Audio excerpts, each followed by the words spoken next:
Bonsoir et bienvenue dans Mystic Night. Je suis Chris Angèle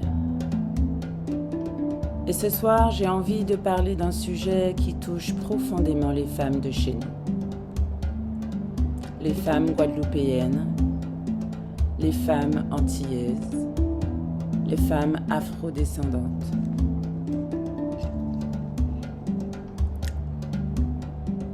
J'aimerais commencer par parler de cette phrase que nous entendons souvent.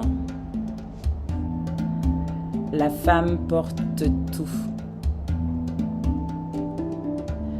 Et plus les années passent, plus je me demande, est-ce une force ou est-ce parfois une prison? Parce qu'aujourd'hui encore, dans beaucoup de familles, quand quelque chose ne va pas, on appelle qui? La femme. Quand un parent vieillit, on appelle qui? La femme. Quand un enfant a un problème, on appelle qui? La femme. Quand il faut organiser, gérer, anticiper, réparer, on appelle qui? La femme. Et le plus incroyable, c'est que souvent nous répondons présente, même épuisée, même blessée, même à bout. Chez nous, en Guadeloupe, il existe une figure presque sacrée. Tu vois de quoi je vais parler? La femme potomitan. Tu sais, le pilier, la colonne, la femme qui tient la maison, la famille, les enfants, les anciens, le quartier parfois. Et il faut le reconnaître, cette transmission a quelque chose de magnifique. Parce qu'elle nous parle de courage, de résilience, de solidarité, de dignité. Nos grands-mères ont porté des mondes entiers sur leurs épaules. Nos mères aussi. Elles ont souvent travaillé, élevé les enfants, géré la maison, pris soin des parents, et tout cela en même temps. Et grâce à elles, beaucoup de familles ont survécu. Mais à quel prix? C'est là que j'ai envie d'aller plus loin. Parce qu'une transmission peut être belle et avoir aussi son ombre. Nous avons hérité de femmes extrêmement fortes. Mais avons-nous hérité de femmes heureuses? Question difficile. Parce que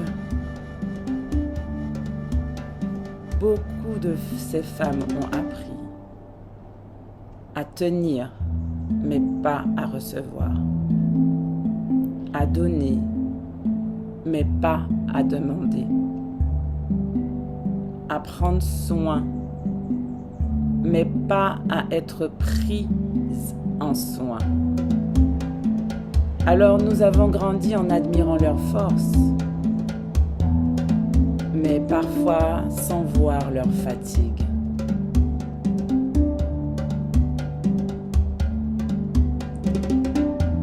Chez beaucoup de femmes de notre génération, il existe une croyance inconsciente, une croyance héritée.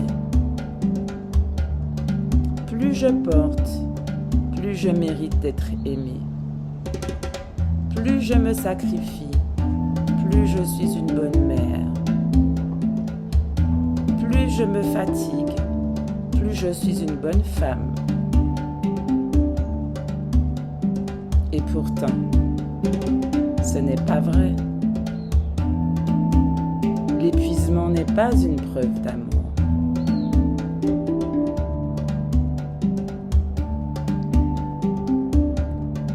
Aujourd'hui, quelque chose change et c'est parfois inconfortable. Les jeunes femmes questionnent cet héritage. Elles disent « Je veux une carrière, mais aussi du temps pour moi ». Elles disent « Je veux aimer sans me sacrifier ». Elles disent « Je veux être mère sans m'oublier ». Elles disent « Je veux prendre soin des autres sans m'abandonner ». Et parfois, les générations précédentes regardent cela avec incompréhension. Comme si poser des limites était devenu de l'égoïsme. Mais je ne crois pas. Je crois que nous sommes en train d'apprendre quelque chose de nouveau.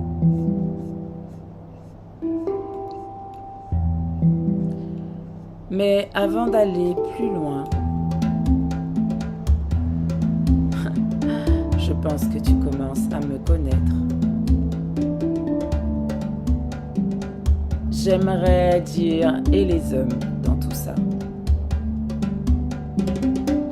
Parce qu'à ce stade du podcast, certains hommes pourraient dire « Encore une fois, on parle des femmes qui portent tout. »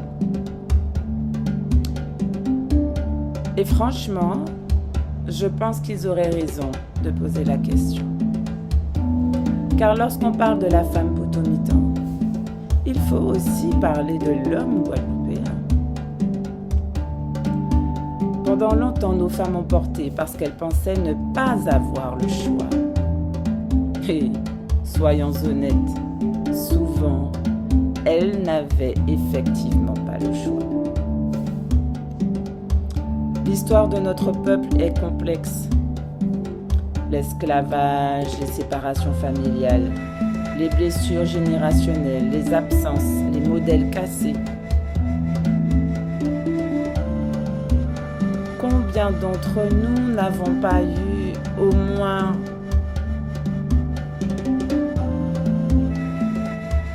une de ces choses dans nos vies? Tout cela a laissé des traces.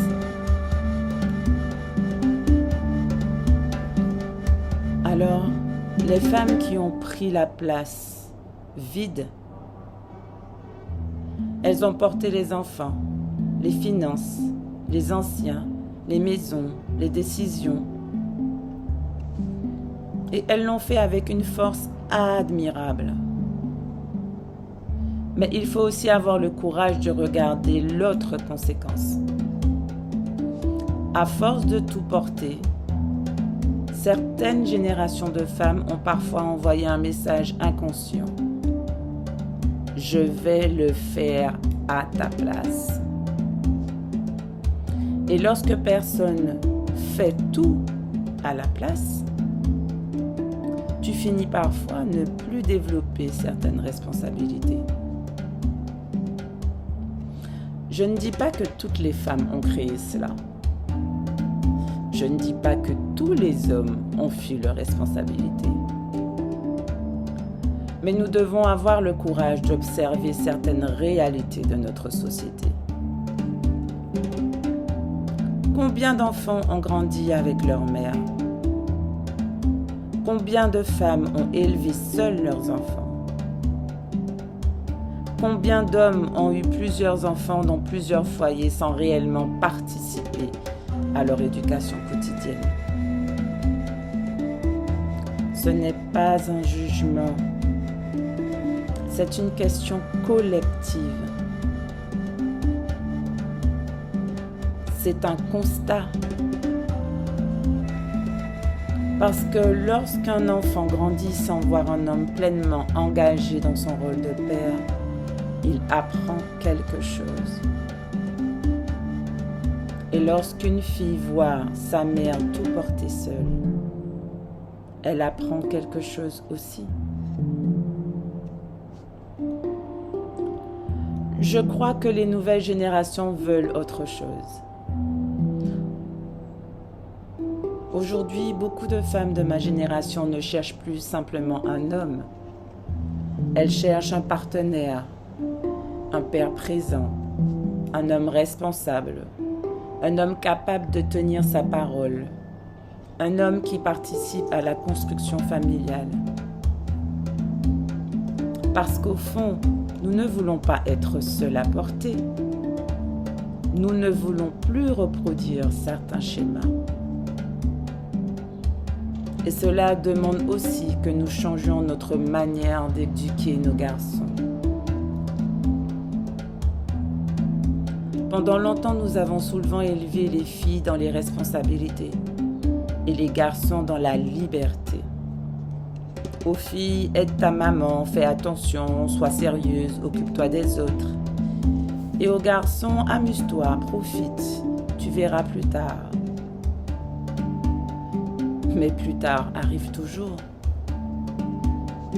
Et parfois, nous nous retrouvons avec des hommes qui savent faire des enfants, mais qui n'ont jamais appris à être pères. Des hommes qui savent séduire, mais qui n'ont jamais appris à construire. Des hommes qui savent commencer une relation, mais qui ne savent pas la porter dans le temps. Je crois profondément que les femmes ont un rôle immense dans ce changement. Non pas parce qu'elles sont responsables de tout, justement, non. Mais parce qu'elles participent aussi à transmettre la vision du masculin aux générations suivantes. Si nous voulons des hommes plus présents demain, nous devons aussi apprendre à élever des garçons plus responsables aujourd'hui.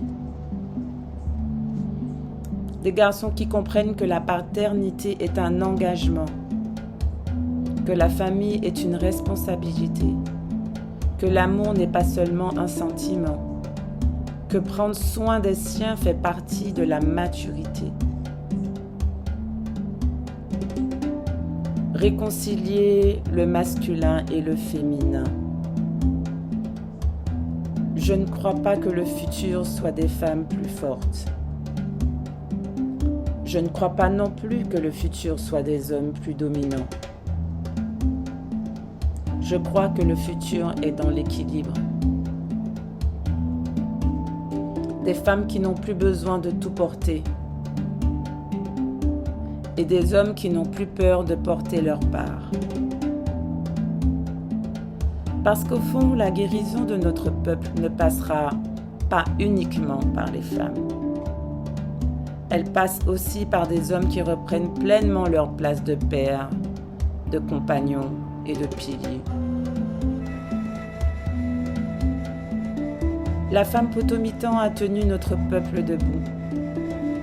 Mais peut-être que la prochaine étape de notre évolution collective est que les hommes apprennent enfin à porter le poteau avec elles.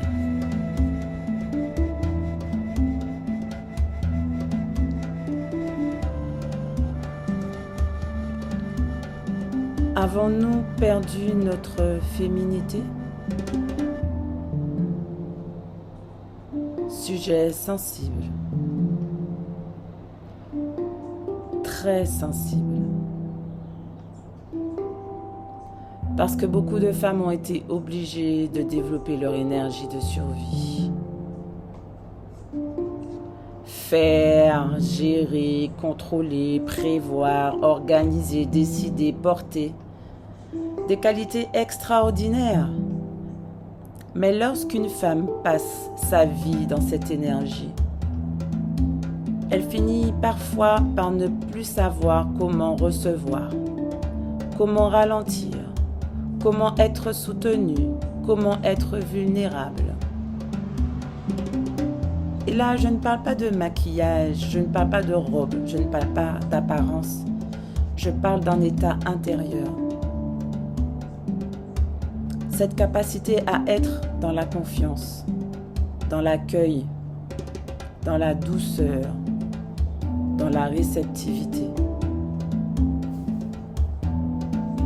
Et si notre défi aujourd'hui n'était pas de devenir plus forte, Et si notre défi était de redevenir complète? Parce que nous savons déjà porter, nous savons déjà nous battre et nous savons déjà survivre. La vraie question est, savons-nous recevoir? Savons-nous demander de l'aide? Savons-nous laisser quelqu'un prendre soin de nous? Savons-nous nous reposer sans culpabiliser? J'aimerais poser une question aux mères et aux grands-mères. Qu'est-ce que nos filles apprennent en nous regardant? Apprennent-elles qu'une femme doit tout porter toute seule? Ou apprennent-elles qu'une femme aussi a le droit d'être soutenue? Parce que soyons clairs, nos enfants n'écoutent pas seulement nos paroles, ils observent nos vies. Je ne crois pas que nous devons rejeter la femme potomitan. Au contraire, je crois que nous devons l'honorer parce qu'elle a permis à notre peuple de tenir debout.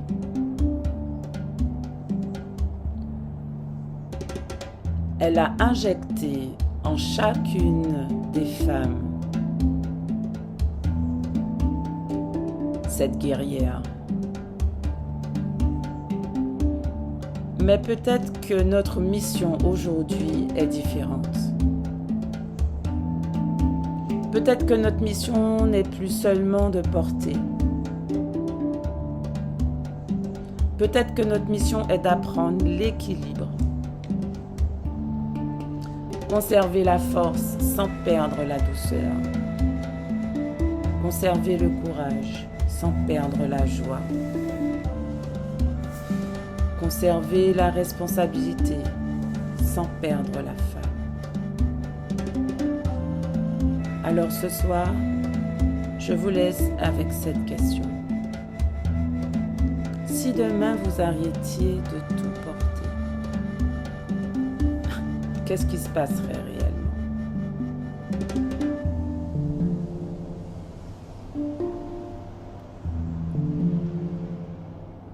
N'es-tu pas fatigué parce que la vie est lourde ou parce que tu portes aussi ce qui n'est pas à toi?